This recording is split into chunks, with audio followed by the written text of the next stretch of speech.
ಆತ್ಮೀಯ ಸ್ನೇಹಿತರೆ, ತಮ್ಮೆಲ್ಲರಿಗೂ ಕೂಡ ನಿಮ್ಮದೇ ಆಗಿರ್ತಕ್ಕಂಥ ಯೂಟ್ಯೂಬ್ ಚಾನಲ್ಗೆ ಸ್ವಾಗತ. ಇಂದಿನ ವಿಡಿಯೋದಲ್ಲಿ ನಾನು 10ನೇ ತರಗತಿಯ ಪ್ರಥಮ ಭಾಷೆ ಕನ್ನಡದಲ್ಲಿ FA3 ಅಂದರೆ ಸಾಧನಾ ಪರೀಕ್ಷೆ 3ಕ್ಕಾಗಿ ಹೊಸ ಸಿಲೆಬಸ್ಗಳ ಆಧಾರದ ಮೇಲೆ 20 ಅಂಕಗಳಿಗೆ ಒಂದು ಕ್ವಶನ್ ಪೇಪರನ್ನು ಪೋಸ್ಟ್ ಮಾಡ್ತಾ ಇದ್ದೀನಿ. ಇದರ ಉತ್ತರಗಳ ವಿಡಿಯೋವನ್ನು ನೆಕ್ಸ್ಟ್ ವಿಡಿಯೋಗಳಲ್ಲಿ ಖಂಡಿತವಾಗಿ ಹಾಕ್ತೀನಿ. ಮತ್ತು ಪ್ರತಿ ವಿಷಯದ ಪ್ರಶ್ನೆ ಪತ್ರಿಕೆ ಮತ್ತು ಕೀ ಉತ್ತರಗಳ ವಿಡಿಯೋಗಳನ್ನು ಇದೇ ವಿಡಿಯೋದ ಡಿಸ್ಕ್ರಿಪ್ಷನ್ ಬಾಕ್ಸ್ನಲ್ಲಿ ನಾನು ಪೋಸ್ಟ್ ಮಾಡ್ತಾನೆ ಹೋಗ್ತೀನಿ. ಅವುಗಳನ್ನು ಚೆಕ್ ಮಾಡಿ ಅಂತ ಹೇಳ್ತಾ ವಿಡಿಯೋಗೆ ಒಂದು ಲೈಕ್ ಮಾಡಿ, ನಿಮ್ಮ ಫ್ರೆಂಡ್ ಸರ್ಕಲ್ಗೆ ಶೇರ್ ಮಾಡಿ. ಹೊಸಬರಾಗಿದ್ದರೆ ಸಬ್ಸ್ಕ್ರೈಬ್ ಜೊತೆಗೆ ಬೆಲ್ ಐಕಾನನ್ನು ಒತ್ತಿ. ಪ್ರಶ್ನೆ ಪತ್ರಿಕೆಯ ಮುಖ್ಯ ಭಾಗ 1 ಈ ಕೆಳಗಿನ ಪ್ರಶ್ನೆಗಳಿಗೆ ಅಥವಾ ಅಪೂರ್ಣ ಹೇಳಿಕೆಗಳಿಗೆ 4 ಆಯ್ಕೆ ಕೊಟ್ಟಿದ್ದಾರೆ. ಸೂಕ್ತವಾದ ಉತ್ತರವನ್ನು ಆರಿಸಿ ಕ್ರಮಾಕ್ಷರದೊಂದಿಗೆ ಬರೀಬೇಕು.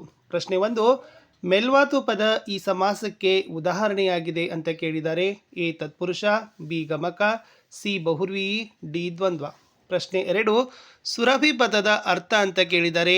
ಎ ಕಲ್ಪವೃಕ್ಷ, ಬಿ ದೇವಲೋಕ, ಸಿ ಕಾಮಧೇನು, ಡಿ ದೇವೇಂದ್ರ. ಮುಖ್ಯ ಪ್ರಶ್ನೆ 2 ಇದ್ದಾವೆ. ಮೊದಲೆರಡು ಪದಗಳ ಸಂಬಂಧವನ್ನು ಗ್ರಹಿಸಿಕೊಂಡು ಮೂರನೇ ಪದದ ಸಂಬಂಧವನ್ನು ಬರಿಬೇಕು.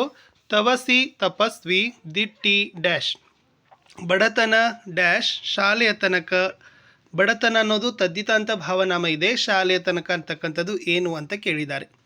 ಇನ್ನು ಮುಖ್ಯ ಪ್ರಶ್ನೆ 3ರಲ್ಲಿ ಒಂದು ವಾಕ್ಯದಲ್ಲಿ ಉತ್ತರವನ್ನು ಬರಲಿಕ್ಕೆ 2 ಪ್ರಶ್ನೆಗಳನ್ನು ಕೊಟ್ಟಿದ್ದಾರೆ. ಪ್ರತಿ ಸರಿಯಾದ ಉತ್ತರಕ್ಕೆ 1 ಅಂಕ, 2 ಪ್ರಶ್ನೆ 2 ಅಂಕ. ಪ್ರಶ್ನೆ 5, ರಾಹಿಲನು ತುರ್ತು ಪರಿಸ್ಥಿತಿಯ ನಿರ್ವಹಣೆಗೆ ಭದ್ರವಾಗಿ ಹಿಡಿದುಕೊಂಡಿದ್ದೇನು. 6ನೇ ಪ್ರಶ್ನೆ, ಹಸುರು ಎಂಬುದು ಯಾವುದನ್ನು ಕಂಡು ಪ್ರೇರಿತವಾದ ಕವನವಾಗಿದೆ.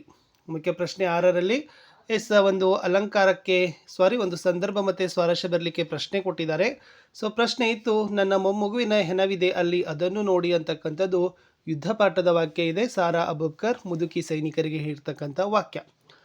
ಇನ್ನು ಅಲಂಕಾರವನ್ನು ಹೆಸರಿಸಿ ಲಕ್ಷಣ ಬರೆದು ಸಮನ್ವಯ ಮಾಡಲಿಕ್ಕೆ ಒಂದು 3 ಅಂಕದ ಪ್ರಶ್ನೆ ಸಂಖ್ಯೆ 13ರಲ್ಲಿ ಕೇಳಿದರೆ, ಮಾತು ಬಲ್ಲವನಿಗೆ ಜಗಳವಿಲ್ಲ, ಊಟ ಬಲ್ಲವನಿಗೆ ರೋಗವಿಲ್ಲ. ಇದು ಉಪಮಾಲಂಕಾರನೂ ಆಗಲ್ಲ, ರೂಪಕ ಅಲಂಕಾರ ಆಗಲ್ಲ, ಅರ್ಥಾಂತರ ನ್ಯಾಸಾಲಂಕಾರನೂ ಆಗಲ್ಲ. ಹಾಗಾದರೆ ಯಾವುದು?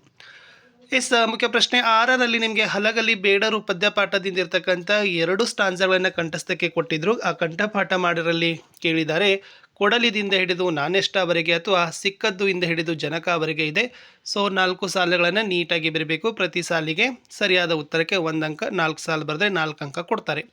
ಇನ್ನು ಪ್ರಶ್ನೆ ಪತ್ರಿಕೆ ಕಡೆಯ 7ನೆಯ ಮೇನ್ಸಲ್ಲಿರ್ತಕ್ಕಂಥದ್ದು 12ನೇ ಪ್ರಶ್ನೆ ಕೊಟ್ಟಿದ್ದಾರೆ.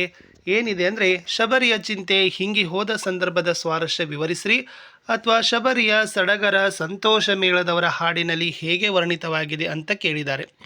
ಶಬರಿ ಗದ್ಯಪಾಠದ ಒಂದು ಇರ್ತಕ್ಕಂಥ ಪ್ರಶ್ನೆ ಇತ್ತು. ಇಷ್ಟು ನಿಮ್ಮ FA3 ಪರೀಕ್ಷೆಗೆ ಇರ್ತಕ್ಕಂಥ ಒಂದು ಮಾಡೆಲ್ ಕ್ವಶನ್ ಪೇಪರ್ ಇತ್ತು. ಇದರ ಉತ್ತರಗಳನ್ನು ಖಂಡಿತವಾಗಿಯೂ ಕೂಡ ಹಾಕ್ತೀವಿ. ಎಲ್ಲ ವಿಷಯಗಳಲ್ಲೂ ಕೂಡ ಬರ್ತದೆ. ಲೈಕ್, ಶೇರ್ ಹಾಗೂ ಸಬ್ಸ್ಕ್ರೈಬ್ ಮಾಡೋದನ್ನು ಮಾತ್ರ ಮರೆಯದಿರಿ ಅಂತ ಹೇಳ್ತಾ ನಾನು ಸಿಗ್ತೀನಿ ಹೊಸ ವಿಡಿಯೋದಲ್ಲಿ. ಅಂಟಿಲ್ ಟೇಕ್ ಕೇರ್, ಬಾಯ್.